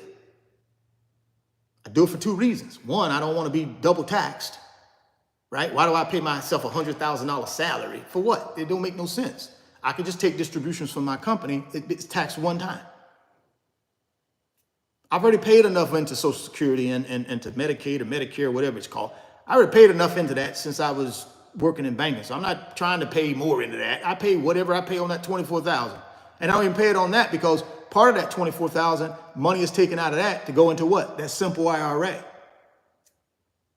So for me, you got the $24K, that's what I pay myself. About $17,000 to $19,000 of that goes through the simple IRA, which is it's not taxed. I get taxed on that when I take it out at 59.5 or whenever I start taking it out. So really it's taxable income is like $7,000. So for me, I do my taxes like that, and it's all legal. It's my CPA, everything's legal. I'm not telling you something that I'm doing that's not legal. It's legal. That's why I'm telling you the tax code is set up for businesses. So then I take distributions from the company to take care of everything else that I need to take care of. So all I'm telling you is talk with your CPA, sit down with that person, tell them whatever your strategy is, and let them help you navigate the tax code to make sure you're taking advantage of everything you can take advantage of. That's what I tell people. I'm not a CPA. I'm not trying to play one on YouTube. I have a CPA and I've had him for 25 years, and that's my guide. I talk to him about my strategy and he says, okay, Richard, here's some things that we can think about. Here's some things that we can do. And that's what we do. And I stay out of the weeds. I don't get in trouble. I pay my fair share of taxes. I don't try to do anything stupid. I pay my taxes and I'm okay with that. But I only want to pay my fair share. So sit down, J Skills, with your CPA. And if you don't have a CPA, I recommend you get one. And talk with them, especially if you're a highly compensated individual. There are ways you can get that Roth IRA going. You just got to sit down with your CPA and figure it out. People are doing it. People make more money probably than you and me put together, put money in Roth IRAs every year. How do they do it? They ain't got a way to do it. It's out there. You just got to go sit down with somebody that know what they're doing to help you figure that out. I can't figure that out for you, but I appreciate the super chat. Mopar, appreciate the super chat. Texas has no state income taxes. What's your opinion on Texas coastal beach properties as a good investment? Or should you prioritize local multi-unit properties that are close proximity to your home? Well, here's what I believe. I think any of these states that are coastal, They have hurricane threats, especially if you're on the West Coast over there somewhere. But like Texas, anything over in that Gulf of Mexico, man, I don't want to be nowhere near no water. Not me personally. So I would not buy no properties on the water, because I think we're gonna get more hurricanes and more crazy weather just because of what's happening in the way the world is changing, the atmosphere. We're gonna get more hurricanes. So I don't want nothing near no water. Only thing I'm buying is gonna be inland, away from water. I ain't worried about the wind part of the hurricane. I'm worried about the flooding. That's the part I don't want nothing to do with. So that's a personal decision. I don't buy no properties near no water. None. I want all my properties inland. I don't want to have nothing to do with flooding, because that flooding come through here with them hurricanes in Florida, Texas. I don't have nothing to do with that. I don't know enough about the state of Texas, nor do I know anything about the coastal parts of Texas, but I know one thing. This is just me, guys. I'm not hating on Texas. But if I got a choice between the beaches in Florida and that little Atlantic Ocean where Texas at, or wherever Texas at, I'd rather come to Florida than Texas, right? That's me. If I'm gonna buy a property on the water and I can afford to buy a property on the water, I'm probably gonna buy in Florida than I would Texas. That's just me. Everybody different, but for me, that's what I would do. So that's on you, man. Me, as far as multi-unit, it depends on your strategy. Or should you prioritize local multi-unit? Personally, my man, I would focus on local multi-unit. I'm not a real, listen, if I don't live in the area where the rental property is, I don't want to be an absentee landlord. I just don't want to be. All of my properties got to be within 30 minutes of driving. I want my properties in my backyard. So when I want to get up and go look at one of them, I can. I don't need my property in some other state. That don't mean people can't do that. I'm just telling you what I won't do. I don't want to be an absentee landlord. So for me, wherever I'm living, I will do my very best to find me rental properties that meet my needs there. Now, if I for some reason can't, because I'm just priced out, they're just too pricey, I can't afford it, then I narrow my search down to landlord-friendly states, and I believe Texas is one of them, I think. I know Florida is one of them. I would narrow my search down to landlord-friendly states. I then would narrow my search down to a county. I would narrow my search down to a city. I would jump my butt on a plane. I would get me a good real estate agent. I'd go down to that locale. I'd spend some time there, kick the tires, roll down the windows, make sure it meets my needs if I'm going to be absent and I'm not going to be there. That's what I would do. All this buying stuff online and you ain't never seen it and all, I don't want to do any of that. Too much fraud, man. Too many shysters. Too much fraud. I would get my butt on a plane, get in a car, and physically go visit that location. And I'd stay there a few days. I'd go in the morning. I'd go in the afternoon. I'd go late at night because I need to see what type of characters are around that property doing those 3 times of the day. Because those characters, if they're bad characters, it's going to impact your cash flow. It's going to impact your cash flow if it's bad characters. So you want to go to a property, spend some time, and make sure that property does several things. Here's what I needed to do. Low crime rate, growing population, above the median income for the United States, desirable location where people want to live. That's what I need, guys. If it don't give me that, I ain't buying it. I'm not buying it for the cash flow. I'm buying it for the appreciation, that 4 to 5% appreciation over a 10-year period where I can, where I can really make some money. The cash flow is just there to pay for the expenses. My money is made on the appreciation of the property. And it ain't gonna appreciate if it's in a crime-ridden area. You might get cash flow, but you ain't gonna get no appreciation. If it's a declining population, crime-ridden, poverty, below the poverty line type stuff. Listen, man, you ain't get no growth out of that. You might get some cash flow, but you ain't get no growth, and you're gonna have a headache. You're gonna have a headache of problems with them tenants. So you gotta figure out what your strategy is there, Mopar. But me, buy in your backyard if you can afford it, and if you can't afford to buy in your backyard, find you a landlord-friendly state, get your butt down there to that state, get you a good real estate agent that know what they're doing, and go to work. And one thing you can think about, if you are going to buy you're going to be an absentee landlord, think about getting you a company, a local company, not one of these advertising companies you see sending you emails and don't, none of those companies. Get you a warranty company, but it's a local warranty company they're located in the city where your property is. There are companies like that that'll say, hey, listen, Richard, you pay us $1,000 a year and we will go out to that property and take care of routine maintenance.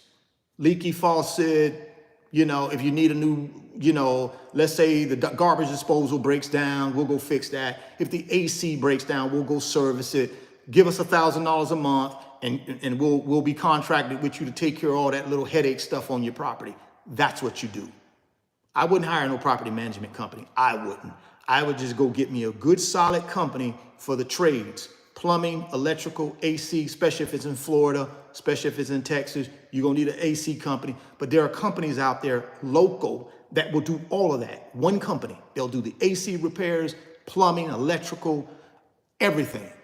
And what I normally tell them is listen, I'll pay you this $1,000 a year. If there's something that can't be repaired that you got to replace, you contact me first. And then we'll discuss the price. And then I'll give you the okay to replace the AC or to replace this or replace that. Then you keep yourself out of the weeds. You give your tenant that company. They don't call you. You call this company. So listen, man, it's $1,000 a year for me. I don't know where, it could be $1,000 a month in your area, but I wouldn't pay nobody no $1,000 a month for that. It'd be $1,000 a year. Because if you're buying in a good location, guys, where people have a desire to live, they're not gonna tear up your house in most cases. I did it for 25 years. I never had a problem with tenants tearing up my properties. I never had problems with tenants not paying me. And this was during the 2008 great financial crisis.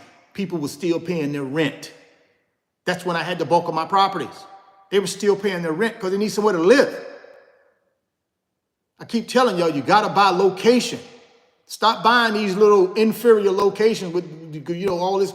And a lot of people don't do no research. They don't even look at the crime rate in the area. They don't look at the median income. They don't screen their tenants. All they looking for is give me my rent.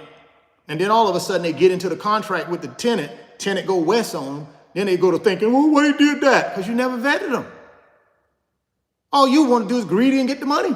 You never looked at the location and see what the crime rate was. You never looked at the location and see if it's a declining population. You never looked at the median income of the location. You never did a proper screening of the tenant. You take shortcuts, they catch up to you. All right, let's move on. We got a couple more super chats. Oh, shoot, it's after 12 o'clock already? All right, guys, let me get a couple of these. Let me get these last little super chats, and then we're gonna wrap this thing up. Again, guys, make sure if you want that MooMoo brokerage account, it's down in the description box. Go click on that MooMoo link. Open up that MooMoo account today.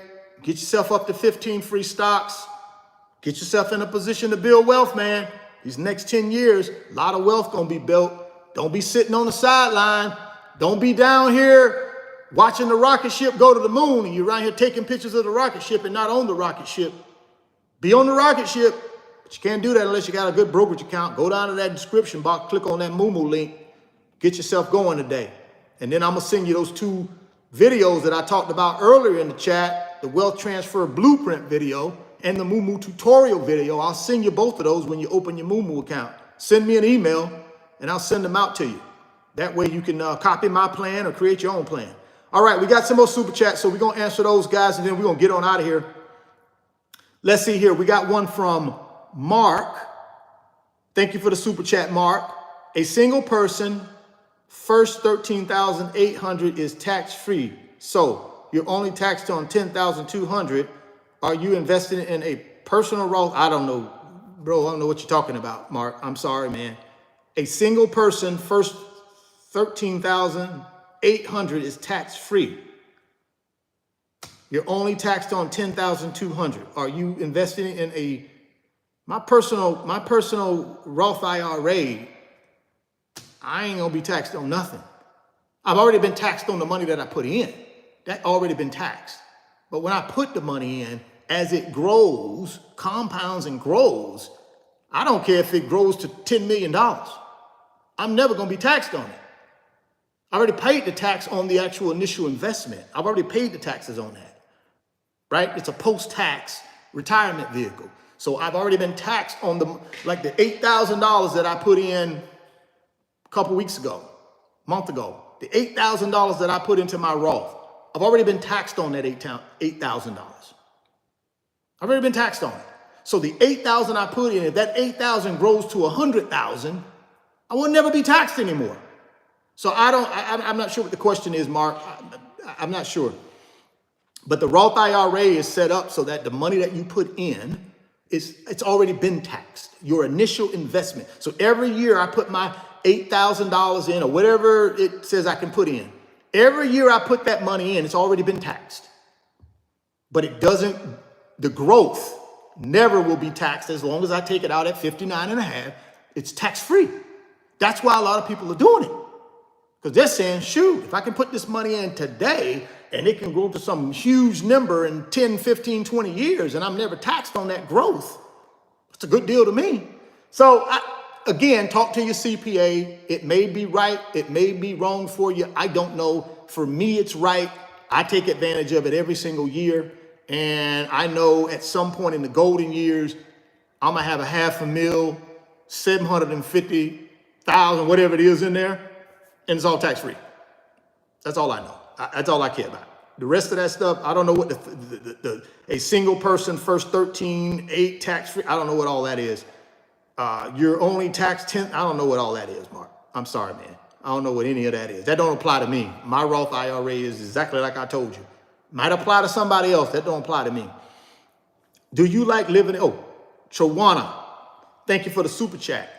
Do you like living in Florida? I'm relocating soon. Yeah, I love living in Florida.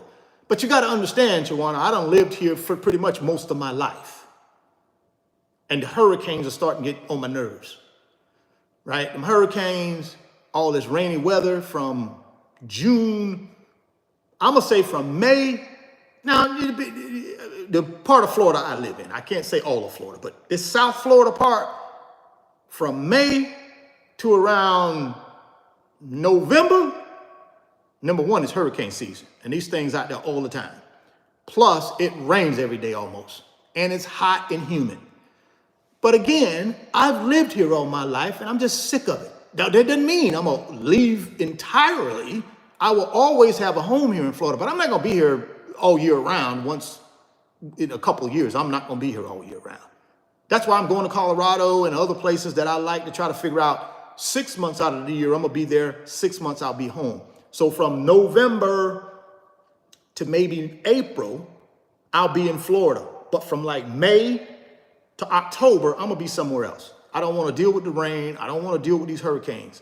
So is Florida a great place to live? Yes. But you better be prepared for these hurricanes if you come down here in South Florida. You better be prepared for them. And you better be prepared for the rain and the heat and the humidity. And bugs. Be prepared for the bugs. They're here too.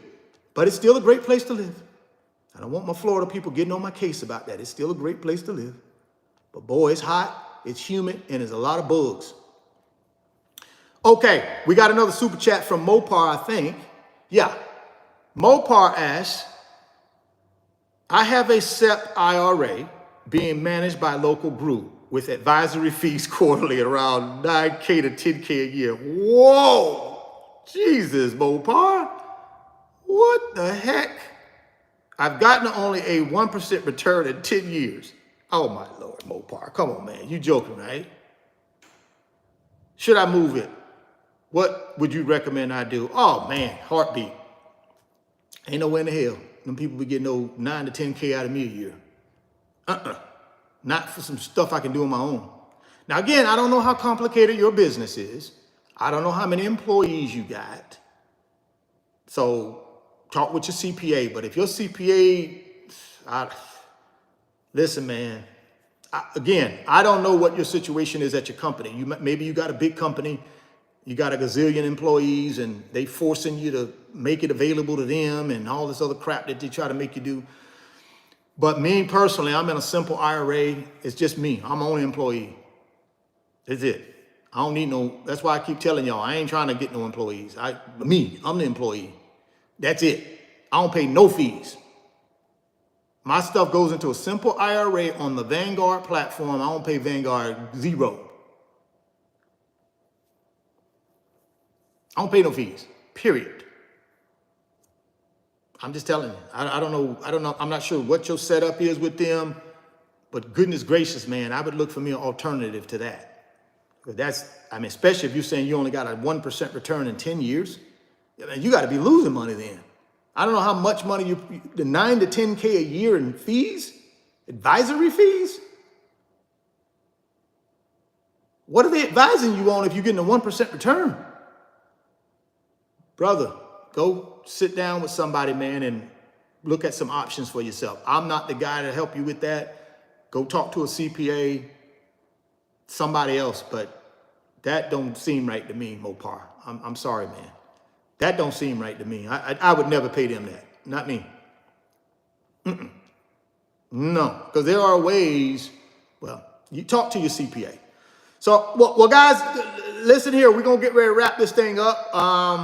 I'm seeing if I got any more super chats before I get out of here. For all you wonderful people who got your questions answered through super chat, thank you. I appreciate y'all rocking with me. I'm just making sure that I haven't missed anybody. And then we're going to wrap this thing up and move on with the rest of our day. I think I got everybody according to what I can see here. So, yeah, let me see what we got here. I think I've gotten all the super chats. Yeah, I think I did. So let me wrap this thing up for us, guys, so we can get on out of here. At the end of the day, zero to financial freedom is in your court. It's in your court. I've given you some strategies earlier in the live. I gave you some scenarios, a $1,000 scenario all the way to a $5,000 scenario. I've told you what my simplistic, very easy wealth building strategy is. I've given you guys what my wealth building strategy is. Very simple, very, very simple. SPLG, which is a broad-based stock market ETF that tracks the S&P 500 index. 50% of my money goes there. 30% of the money that I invest, and I'm not talking about the Vanguard money, I'm talking about the money that's being invested every single day, every single month.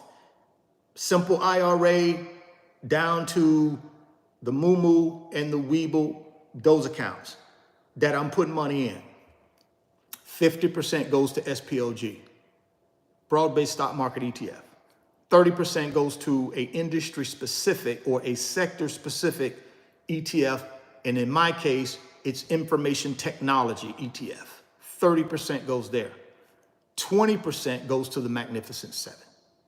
Tesla, Amazon, Alphabet, Meta, Microsoft, Apple, NVIDIA. That's the Magnificent Seven. Far as I know, there is no ETF just for the Magnificent Seven. Now, there are a few that people have sent me and that popped up, but to me, they don't exist because they just don't have a long enough history. They just popped up out of the blue somewhere and all of a sudden, I don't put my money in that. So I just buy them individually. And I keep them in a portfolio, but I buy them individually, right? That's how I buy my Magnificent Seven. I don't do an ETF on the Magnificent Seven. I just buy them individually. That's all I do. And that works for me, and I'm okay with that. There ain't no fees. There ain't no expense ratio and none of that stuff. I just buy them by themselves. But that's the investment plan, guys. Simple. 3 investments. Simple. And I just do that over and over, month after month, year after year, for the next 10 years. And if I get an 8% rate of return, I'm going to double my net worth. It's that simple. Not fancy, not complicated, right? No options trading, no crypto. That don't mean you can't option trade. That don't mean you can't buy crypto. I don't need any of that. Simple, right? Keep it simple. Because I'm a simple guy. I don't need a lot of, I don't want to be a master of nothing. trying to be a master of everything, and I end up being a master of nothing. I don't want that. I'd rather be a master of some simple, really easy to follow blueprint. All I got to do is discipline myself, be consistent, be patient, and I win. I win. I'm winning right now. When I look at my portfolio on the MooMoo app, or if I look at my portfolio on the Webull app, where I'm buying these investments, doing well to me. I'm okay with that. When I look at my Wells Fargo investment that I have, which is about 6,000 shares, you see what's going on with the banking industry, or at least the big boys. My Bank of America is way up, man. Way up. And I've had that Bank of America stock, guys, for years. And what do? Collect the dividend that they pay me on a quarterly basis, reinvest it back into buying more shares, and periodically just buy my own shares and add it to the portfolio. Wells Fargo, I've done well with the Wells Fargo, 6,000 shares.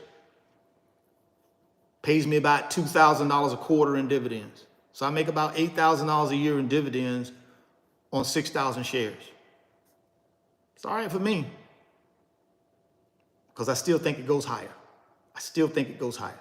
That's what I believe. I think Wells Fargo $60, $65 a share at some point. I think Bank of America $50, $55, $60 a share, some point. So my target date on the Wells Fargo is, if I can get that Wells Fargo to $65 to $70 a share, that's my exit. Then I'll exit, roll it over to Vanguard, wait for its next deployment. That's it for me. But until then, I'll take the $2,000 a month in dividends, $8,000 a year in dividends, and reinvest them back into buying more shares. See, this is simple stuff, guys, blocking and tackling. Simple stuff. No Hail Marys, just simple blocking and tackling. Simple running the football over and over and over, same stuff. Big boy blue chip. You ain't heard me mention anything about some little company I ain't never heard of. All big boy blue chip. Wells Fargo, Bank of America, Magnificent Seven, SPLG, FTEC, VTSAX on the Vanguard. All big boy stuff. All big boy blue chip. All of it. I don't mess with nothing that ain't big boy blue chip with a proven historical track record of doing what? Multiplying money. Well, all right, man. Let me look at these super chats. I got a couple more super chats. We'll answer a few more questions. We're going to get on out of here. Remember, guys, down in the description box, you got that MooMoo link. Open up that MooMoo account today. Put $100 in there, 5 free stocks. Put $1,000 in there, 15 free stocks. Now you're ready to buy paper assets. Richard, I don't know how to do that. Send me an email. Email address down in the description box. I'm going to send you 2 videos that'll kind of help you along the way. Wealth Transfer Blueprint talks in depth about those 3 big boy blue chip assets, plus the MooMoo tutorial. That'll help you collapse time frames, get yourself on that app, being able to use it right away, and then boom, you can explore the rest of the app. It's a wonderful app. MooMoo has in-app tutorials. They got a lot of learning assistance in there for you guys who want to learn more about options trading. You want to learn more about margin. You want to learn more. They got it all in the app. But in order to get yourself in the game, you got to get yourself in the game. Down in the description box, click on that MooMoo link. Get that free stock, go get that free money. All right, let's get these last ones answered. We already did Mopar. Let's move up to Alfonso. Invest in my company 401k match, or invest in the market myself and take my chances. Here's the thing, Alfonso. Again, I'm not your financial advisor. I can't tell you what to do, but here's what I did. See, this is how I help people. I just tell you what I did because I was in the same situation, Alfonso. Same situation, here's what I did. So I said to myself, okay, here's my 401k. That 401k is going to be administered by somebody. Maybe a Vanguard, maybe a Fidelity, maybe a Charles Schwab, maybe a Merrill Lynch. Somebody is the administrator for that 401k. Here's the thing though. They're only going to give you certain options where you can put that money in to invest. It ain't like you got a taxable brokerage account where you can just go invest in anything. Not inside that 401k. You're going to have limited options, right? They may give you They may give you 5 mutual funds. They may give you 5. It's going to be limited. It's not going to be where you can just do anything you want to do with that money. So whatever the limits they have on you, you've got to pick from those limits. Yep, they'll probably have a growth mutual fund or a growth ETF or a growth index fund. They're going to have some bond stuff in there. They're going to have some money market stuff in there. So they're going to have some growth. They're going to have some bonds. They're going to have some money market stuff. They're going to have stuff in there. But it's not going to be like, oh, I'm going to go in here and buy the Magnificent 7 in my 401k. You ain't going to be able to do any of that. No. Not going to have that. So what I did was I said, you know something? I want to be in control of my own money and what I want to do with it. But I do want to take advantage of this investing now so I can get some type of tax benefit. But let me do it this way. So what I said was, okay, company, how much are you going to pay me in a match? Let's say my company says, okay, Richard, you put in 6%, we'll put in 6%. Then that's what I did, right? So if they say, okay, we're going to put in 6% if you put in 6%. So I would take 6% pre-tax dollars, put it in my 401k, company gives me a match of 6%. So now I got 12% going into my 401k, right? Then what I would do is I take all the rest of the money that I'm going to invest. And then if I qualify from an income standpoint, I open me a Roth IRA. So now I got my 401k where I'm doing 6%, company doing 6%, pre-tax. Now I open up me a Roth IRA, which is post-tax because the money that I'm going to put in the Roth has already been taxed, post-tax. So I'm going to start putting in whatever I can put in that the limitations on my income would allow me. So if the income limitations say I can put in the maximum, I put in the maximum in my Roth. Why? Because I got one vehicle up here that's growing tax deferred. I'm gonna have to pay some taxes on at some point in the future when I start taking it out. That's tax deferred. Over here, I got my Roth going. That's tax free. Never gonna pay no taxes on this money as long as I take it out when I'm supposed to take it out. So I got tax deferred going. I got tax free going.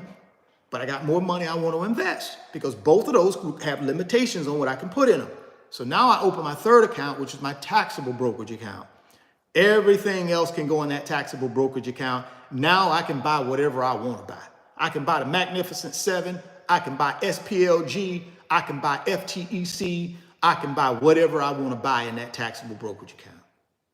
And honestly, I really can pretty much buy anything I want to buy in the Roth as well.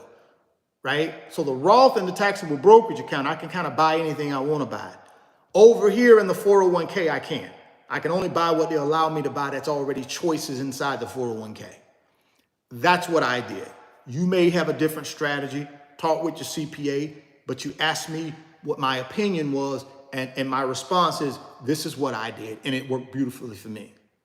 So hopefully that answered your question, Alonzo. Appreciate the super chat, man. We got one more from Dope. I think we got one more from Dope Law. Yeah, I think we got one more from Dope Law. And again, Dope Law, thank you so much, man, for the super chat. It says, do you sell SPLG or FD at 65? Or do you keep it forever for generational wealth and live off the interest, not the principal? Here's the deal, man. I don't sell nothing. I ain't selling nothing for 10 years. Nothing. Ain't nothing getting sold for 10 years. I'm only buying. I don't sell nothing. Oh, what if SPLG goes back down to $45 a share? You mean to tell me you're just going to lose all that money? I ain't losing nothing. I don't lose anything until I sell it. I ain't losing nothing. Guess what I'm going to do? I'm going to buy more. I hope it goes down to $45 a share. I ain't going to be worried about what I bought at $60 a share. If that thing go down to $45 a share, guys, I'm going to double down and buy as much as I can buy because I know it's going to go back up. This is how the stock market works. I keep telling y'all, guys. Y'all act like when these investments go down in value, they're never coming back. Guys, I'm telling you, man, I don't know what stock market y'all been following, but the one I've been following for 25 years, they come back. Now, you might get an individual stock that never comes back, but you're not going to get an ETF that tracks the S&P 500 that don't come back. You see what I'm saying? Yeah. If you are here buying an individual stock, it might not never come back. But you're not going to have an ETF like VOO, SPLG, SPY, that tracks the S&P 500 index that don't come back. It comes back, guys. So for me, yes, I would welcome SPLG to fall down to $45 a share. I hope it does. Because remember, guys, I'm not selling nothing for 10 years. Nothing. See, that's where we get hung up a lot of times when we're brand new investors. All we think about is selling. That's all we think about. All we think about is selling. See, guys, you got to change your mindset. If you're a long-term investor, all you're thinking about is buying. What the hell am I thinking about selling for when I got 10 years to go? I don't think about no selling. So to answer your question, Dope Law, absolutely not. I won't sell at $65 a share. I'm not selling till that thing is $365 a share. That's what I'm selling 10 years from now. So if it's $200 a share 10 years from now, that's when I sell. I don't sell until I'm ready to get out of equities and move my money to what? Income. That's when I sell. And I can't move my money to income until I build my assets, till I double my net worth. Because the lifestyle that I want to live at 60, 65 years old requires I double my net worth. So what am I selling for? I haven't doubled my net worth yet. I ain't selling nothing. I'm going to buy as much as I can buy until I double my net worth. When I double my net worth, that's when I sell. Period. I don't sell before I double my net worth. I'm a buyer. I'm a buyer only, not a seller. The only thing I sell is if I take a short position on something that's outside of my normal investing. Let's say I got a bunch of money on the sideline and I see Tesla fall down below 150 a share. And I say, golly, Richard, take 50 grand out of there, or 100 grand or 150 grand and put it in Tesla real quick, because you know in a year or so, it'll go back to 250 a share. That I'll sell. But this double my net worth money, no, I don't sell that for 10 years. I don't sell it for 10 years. And I hope FTEC goes down from like $158 a share where it is today, FTEC, or SPLG is around 60, 61. I hope they fall, because I'm a 10-year guy. The cheaper I can buy them today, the bigger my net worth is going to be in 10 years when they spring back. That's my philosophy, guys. It may not be your philosophy, but that's my philosophy, and I'm sticking to it. I hope that answered your question, Dope Law. Appreciate y'all, man. Y'all been rocking with your boy. We almost in this thing 2 hours. We're getting ready to get out of here, so appreciate you. Let me do one more scroll through the super chats to make sure I got everybody. I don't want to leave nobody hanging. I appreciate all y'all rocking with me with the super chats.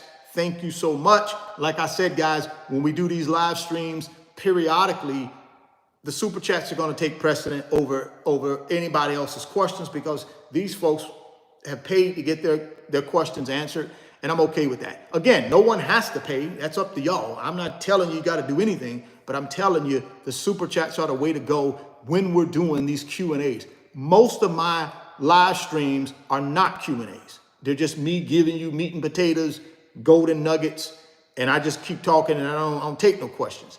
But periodically, I do enjoy doing the Q&As to give people the opportunity to ask their questions, and many of you have done that. So thank you very much for the super chats. I'm getting ready to get on out of here, finish up the rest of my Sunday, and I hope you guys finish up the rest of your Sunday. Get yourself ready to go tomorrow. We got a new week. There's going to be new money to be made next week. There is money to be made in the stock market next week. Please be ready to make this money. Please put yourself in a position where you're mentally ready to make this money. Please put yourself in a financial situation where you have money to invest to multiply it. Please put yourself in a situation where you have a 10-year wait pattern. Remember, we talked about the 10-year plan, guys. Don't be afraid of it. I don't care what age you are. I don't care what age you are. Exercise some patience. Rome wasn't built overnight. Noah didn't build the ark overnight. It took time. It took time, guys. It took time. So be patient. Put yourself a good strategy in place. I've walked you through my strategy. Put yourself a strategy in place. Don't be afraid. Delay some gratification. Take that money that you're earning and put it in assets. Pay yourself first. For y'all who are just starting out, pay yourself first. Whatever that income comes into that direct deposit, pay yourself first through investing. And then live your lifestyle on what you got left. Do that for 10 years. Do that for 10 years. If you do it at $1,000 a month for 10 years, 8% rate of return, guess what? You're going to have about $175K. You do $2,000, you're going to have about $350K. Right? You do $4,000, you're going to have $500,000. You do $5,000 a month for the next 10 years, 8% rate of return, you're going to have $1 million in your pot of gold at the end of the rainbow. You choose. Choose which level you want to be at and then rock with it. I'm here to support you. I'll be here every day, guys. See you guys tomorrow at 10:30 a.m. Eastern time. We're going to get back to the regular show. We're going to talk about the economy. We're going to talk about the Fed. We're going to talk about interest rates. I'm going to give you my daily dose of crypto. We're going to talk about stocks every single day. That's what we're going to do. So I hope you join me tomorrow at 10:30 a.m. Eastern time. Get your pen and pencil. Get your tape recorder. Go back and watch this thing over and over. Do what you got to do in order to put yourself in a position to build financial freedom. You can go from zero to financial freedom if you want to. It's up to you.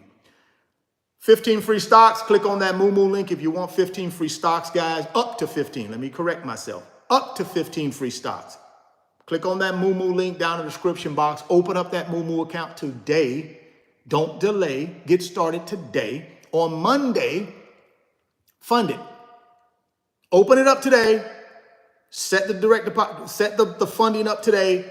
And then by Monday or Tuesday next week, they'll fund your account. You send me an email. Richard, I opened my MooMoo. Send me that wealth transfer blueprint video. Send me that MooMoo tutorial video. I'm going to send them out to you. Now you're ready to build wealth. Copy my plan, create your own plan. It's up to you, right? But you got to put yourself in the game if you want to win. You got to put yourself into the game. Lock it in with a thumbs up, guys, before you get out of here. I really would appreciate that. Thank y'all for rocking with me. We're going to get on out of here. Appreciate y'all. Have the rest of a good Sunday. I'll see you guys tomorrow. Thoughts become things. If you can see it in your mind, you can hold it in your hands. You guys keep chasing your greatness. Never stop believing in yourself. Stay healthy, get wealthy, and I'll catch you guys on the next one. Peace.